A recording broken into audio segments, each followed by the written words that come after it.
Hello everyone, a very warm welcome to you all in my channel once again. So today's video is also a video inspired by a comment which is received in my previous videos. So लोगों ने बहुत सारे question करे थे about the practical training of CMA. So this video is completely dedicated to that particular subject. We all know the training of CMA is so much important. So all the details, whether it's of the new scheme of practical training and the old scheme covered here. So please don't go anywhere, watch the complete videos. आपके सारे questions का answer मिल जाएगा. CMA institute ने फरवरी 2020 में new training scheme launch की है. सो मैं उसके बारे में भी बताऊंगी और पुराने स्कीम के बारे में भी बताऊंगी इस वीडियो में, और जो भी चेंजेस है, डिफरेंसेस है दोनों स्कीम में, उसको भी हाईलाइट करूंगी. सो आपको कहीं से भी कुछ भी देखने की ज़रूरत नहीं पड़ेगी. After watching this video you will have all the queries resolve. So let's get into the video. So starting with the duration of the training, 11th of February 2020 में CMA इंस्टीट्यूट ने न्यू स्कीम लॉन्च की है training की. So इसमें जो training का tenure है, जो आपको ट्रेनिंग का ड्यूरेशन है, वो 15 मंथ्स है. सो पुराना स्कीम जो था वो 2008 के स्कीम में था कि आपको 3 साल की ट्रेनिंग करनी होती थी और 6 मंथ की training before giving your final exams mandatory थी. आफ्टर कंप्लीशन ऑफ 6 मंथ आप जब CMA क्लियर कर लेते थे तब आप अपनी 2.5 साल की बची हुई ट्रेनिंग कर सकते थे. लेकिन न्यू स्कीम में आपको 15 मंथ्स ही करना है, और वो 15 मंथ्स भी आपको बिफोर फाइनल एग्ज़ाम्स करना है. अगर आप एक ग्रुप दे रहे हो तो आप before completing your 15 months of training आप एक ग्रुप फाइनल का दे सकते हो. लेकिन if you want to sit for both the groups तो आपको 15 मंथ्स की ट्रेनिंग करना मैंडेटरी है. So this was the slighter difference. 2008 के स्कीम में बिफोर फाइनल 6 मंथ की ट्रेनिंग मैंडेटरी थी, यहाँ पे बिफोर फाइनल्स 15 मंथ्स की ट्रेनिंग मैंडेटरी है. बात करते हैं ओल्ड स्कीम और न्यू स्कीम किन के लिए एप्लीकेबल है. जितने भी स्टूडेंट्स हैं जिन्होंने 11th of February 2020 या उसके बाद रजिस्ट्रेशन कराई है इंटरमीडिएट में, उनके लिए न्यू स्कीम एप्लीकेबल होगी ट्रेनिंग की. और जिन्होंने 11 Feb 2020 के पहले रजिस्ट्रेशन कराई है उनके लिए ओल्ड स्कीम एप्लीकेबल होगी. बात करते हैं ट्रेनिंग कहाँ पे करनी है, जो कि एक इम्पॉर्टेंट क्वेश्चन है. अब स्टूडेंट्स कंफ्यूज रहते हैं ट्रेनिंग कहाँ करनी है, तो इंस्टीट्यूट ने कन्फ्यूजन को दूर करने के लिए 2 अपेंडिक्स प्रमोट करे हैं, appendix A and appendix B. Old scheme में भी 2 अपेंडिक्स थे एंड न्यू स्कीम में भी 2 अपेंडिक्स है.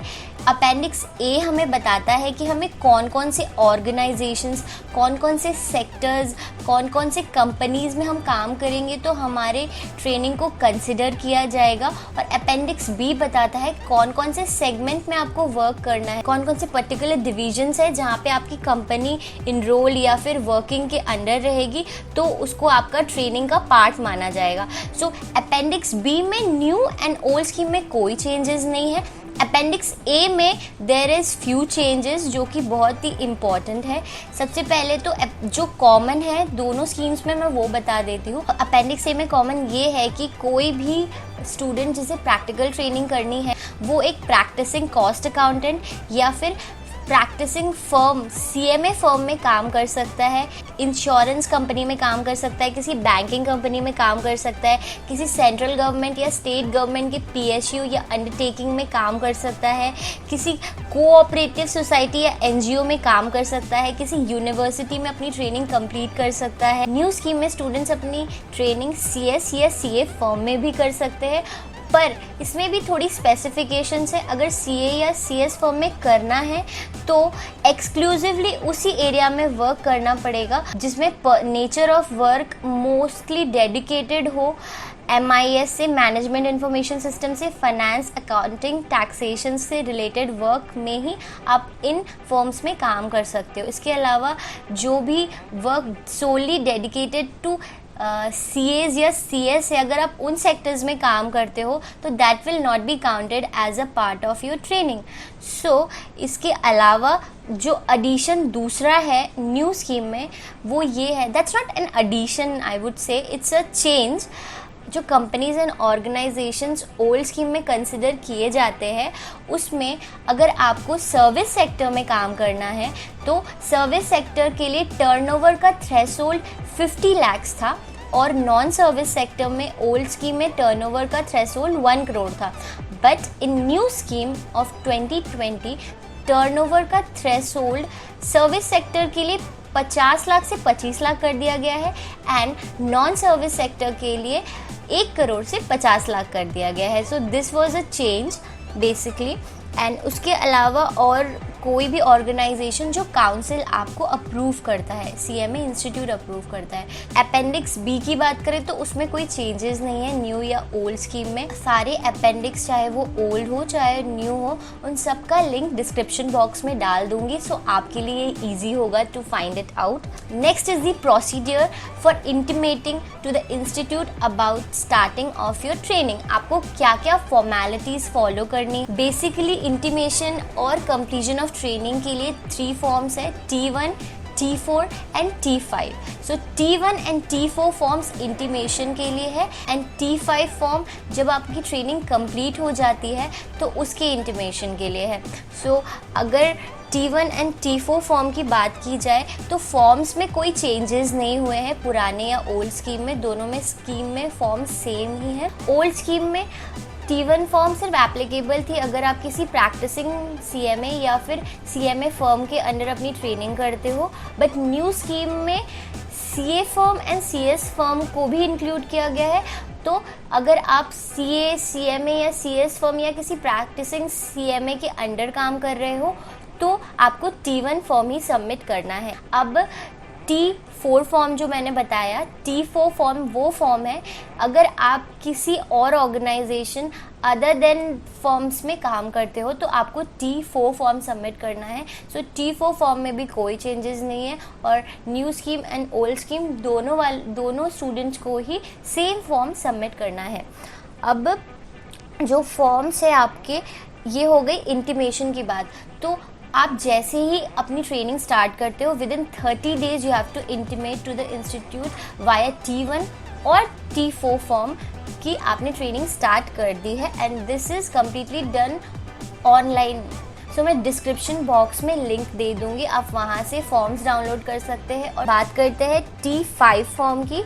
T5 फॉर्म आपकी एक्सपीरियंस सर्टिफिकेट है। आपका जब ट्रेनिंग कंप्लीट हो जाता है एक एक्सपीरियंस फॉर्म स्टैम्प और सर्टिफाई कराओगे, that's T5 form from your organisations head and that you have to submit online to the institute and the same is applicable in the new scheme also. इसके बाद बात करते हैं in case आप training करते करते आपको अपना एम्प्लॉयर चेंज करना है बिकॉज ऑफ एनी रीज़न, तो उसकी क्या क्या फॉर्मेलिटीज़ है। तो अगर किसी भी स्टूडेंट को अपना एम्प्लॉयर चेंज करना है तो इसके लिए कोई एडिशनल फॉर्म नहीं है। आपको T1 एंड T4, आप अगर फर्म्स में हो तो T1 और अदर ऑर्गेनाइजेशंस में हो तो T4 फॉर्म्स आपको फिर से सबमिट करने पड़ेंगे, पर this time you have to pay a fees of 1000 rupees because you are changing your employer. So इसमें कोई चेंजेस नहीं है न्यू या ओल्ड स्कीम में, फ़ीस सेम ही है। बस ओल्ड स्कीम में क्या था कि आपको अगर अपना एम्प्लॉयर चेंज करना है तो आपको 1 साल में 2 बार मैक्सिमम आप अपना एम्प्लॉयर चेंज कर सकते हो, लेकिन न्यू स्कीम में चूँकि ये 15 मंथ्स का ही है न्यू स्कीम में ट्रेनिंग, सो आप उसको 3 बार ही चेंज कर सकते हो with in 15 months of your tenure. So this is the change. और इसके साथ साथ जब आप चेंज करोगे अपना एम्प्लॉयर एंड आप रीफिल करोगे फॉर्म 1, T1 एंड T4, सो आपको एक्सपीरियंस सर्टिफिकेट भी अटैच करना होगा अपने प्रीवियस एम्प्लॉयर का और वो भी एम्प्लॉयर से अटेस्टेड होना चाहिए। T5 फॉर्म जो कंप्लीशन एंड एक्सपीरियंस सर्टिफिकेट है उसका कुछ कट ऑफ है that you have to follow. अगर आपको दिसंबर में एग्ज़ाम देना है तो आपको अपना T5 फॉर्म 31 ऑफ अगस्त के पहले जमा करना पड़ेगा और in case you want to sit for June exam तो आपको अपना T5 फॉर्म फरवरी एंड तक जमा करना पड़ेगा। एंड उसके बाद स्टूडेंट, अगर किसी स्टूडेंट को कोई भी प्रॉब्लम है तो वो इंस्टीट्यूट की भी हेल्प ले सकता है। वेबसाइट पे आपको बहुत सारे ऑर्गेनाइजेशन, इंस्टीट्यूट इनरोल मिलेंगे, फर्म्स इनरोल मिलेंगे, जहाँ से आप कॉन्टैक्ट डिटेल्स लेके उनको डायरेक्ट कॉन्टैक्ट भी कर सकते हैं। Next will talk about the exemption from the practical training. As we all know कि कोई भी स्टूडेंट अगर उसने ग्रेजुएशन कंप्लीट कर ली है, सो वो डायरेक्ट इंटरमीडिएट में एडमिशन ले सकता है CMA के। सो दिस इज़ एक्सेप्टेड कि उन्होंने कहीं और कुछ काम कर रखा होगा। CMA Institute allows these students to claim exemptions if they have already worked according to the Appendix A and Appendix B requirement. सो यहाँ पे क्या है कि अगर आपने ऐसा काम एक्सपीरियंस वाला कर लिया है ऑलरेडी तो आपको ट्रेनिंग नहीं करनी पड़ेगी। सो इसके लिए भी आपको ऑनलाइन फॉर्म सबमिट करना पड़ता है and this form is T3। So old and new scheme में इसमें कोई चेंजेस नहीं आए हैं, this is same as it was earlier in old scheme. Online ये एग्जामिशन फॉर्म जमा करना पड़ता है, मैं लिंक डिस्क्रिप्शन बॉक्स में डाल दूंगी। आपको 2000 रुपीज़ का फीस डिपॉजिट करना पड़ता है एंड इसके साथ साथ आपको ऑनलाइन में स्कैन कॉपी कुछ अटैच करने पड़ते हैं। पहला तो आपका एक्सपीरियंस सर्टिफिकेट जो एम्प्लॉयर से सेल्फ अटेस्टेड होगा, आपको ऑडिटेड बैलेंस शीट जमा करनी पड़ती है जो एम्प्लॉयर से अटेस्टेड होगा। In case your employer is not giving the audited balance sheet, then आपके एम्प्लॉयर सिंपली उनके लेटर हेड पे amount of turnover with their signature and stamp दे देंगे, so that will also be considered. And other thing, in case of educational organization, PSU, state और central government undertaking और insurance और banking sector के किसी भी company में अगर आप ट्रेनिंग कर चुके हो, कोई ज़रूरत नहीं पड़ेगी किसी भी ऑडिटेड बैलेंस शीट की। And third, you have to submit the salary slip that should also be attested by the employer. T3 form जो सबमिशन है उसका भी कट ऑफ डेट है। अगर आपको एग्जेम्पशन क्लेम करना है, suppose you want to sit for the exams of June, then cut off date जो T3 फॉर्म का है that is 31st of May and for the December exam the cut off date is 31st of November. Next will talk about the minimum stipend which is paid to the trainees. जो firms हैं उनके stipend के thresholds अलग है और जो organisations हैं उनके स्टाइपेंड के थ्रेशोल्ड्स अलग है। Stipend means remuneration or consideration which is paid to trainees only and employers get the salary. First year you will get 2000 rupees per month, second year get 3000 rupees per month and third year में आपको 4000 rupees per month मिलेंगे। अगर आप किसी corporate या organisation में काम कर रहे हो तो आपको 8000 रुपीज़ या 10,000 रुपीज़ मिलेगी। अगर आप सेकेंड ईयर में हो तो आपको 10,000 या 12,500 मिलेगा। अगर आप थर्ड ईयर में हो तो आपको 12,000 रुपीज़ या 15,000 रुपीज़ पर मंथ मिलेगा। जो ये या था वो इसलिए था, सेंट्रल गवर्नमेंट का ग्रेडिंग होता है सिटीज़ को लेके। So grade A means metropolitan cities. So अगर आप मेट्रोपॉलिटन सिटीज़ में हो तो आपकी कॉस्ट ऑफ लिविंग भी हाई होगी, तो उसके हिसाब से आपकी सैलरी भी ज़्यादा बनती है। तो जो या था वो मेट्रोपॉलिटन सिटीज़ के लिए था and non metropolitan cities means grade B cities, तो वहाँ पे आपको लोअर सैलरी मिलती है। Salary I would say wrong, the lower remuneration you will get. ये होगी ओल्ड स्कीम की बात। जो न्यू स्कीम में है, न्यू स्कीम में रेम्यूनरेशन में कोई चेंजेस नहीं है, सेम रेम्यूनरेशन रखा गया है, बस ओल्ड स्कीम और न्यू स्कीम में गैप 15 मंथ्स का है। सो 15 मंथ्स में फर्स्ट ईयर में आप अगर काम कर रहे हो तो आपको किसी भी फर्म में 2000 एंड अगर ऑर्गेनाइजेशन है तो आपको फर्स्ट ईयर में आपको 8000 मिलेगा ग्रेड बी सिटी में and 10,000 in grade A city. And जो आपके रेस्ट 5 मंथ्स है, 5 मंथ्स में आपको सेकेंड ईयर का रेम्यूनरेशन एप्लीकेबल होगा। सो नेक्स्ट बात करते हैं लीव्स की, कि एक ट्रेनी को क्या क्या लीव्स एप्लीकेबल है। इंस्टीट्यूट अलाउ करता है 1 डे का लीव मंथली हर ट्रेनी को एंड इसके अलावा there is a change in study leave for the exams. Old scheme में 1 महीने की छुट्टी मिलती है, बट न्यू स्कीम में अगर आप स्टडी लीव लेना चाहते हो तो आपको 60 डेज़ का लीव मिलेगा और ये दोनों लीव विथ पे होता है। So this is the difference. अच्छा है, बच्चों को ज़्यादा छुट्टी मिल रही है न्यू स्कीम में। अगर आप एक्सेस लीव लेते हो अपने एम्प्लॉयर से, सो आपका जो एक्सेस लीव है वो आपके टेन्योर में ऐड हो जाएगा। इसके बाद वीकली स्टूडेंट्स को 35 आवर्स का वर्क करना है। एंड इसके अलावा इंस्टीट्यूट ने ये भी बताया है कि अगर आप किसी कॉन्फ्रेंस में हो ऑर्गेनाइजेशन की तरफ से तो वो सब भी आपके ट्रेनिंग पीरियड में काउंट होगा, बट जब आप एक्चुअली काम करते हो तो आज कोई काउंट नहीं करता, because the main focus they have only on the learning. And इसके बाद कुछ FAQs है जो मेरे को लगता है मेरे को खुद से ही आंसर कर देने चाहिए। सारे फॉर्म्स ऑनलाइन ही सबमिट होंगे, कोई भी फॉर्म ऑफलाइन सबमिट नहीं होगा, चाहे वो T1 हो, T4 हो, T5 हो या फिर T3 एग्जाम्शन वाला फॉर्म हो। एंड इसके अलावा न्यू स्कीम में CA एंड CS फॉर्म्स को भी इंक्लूड किया गया है।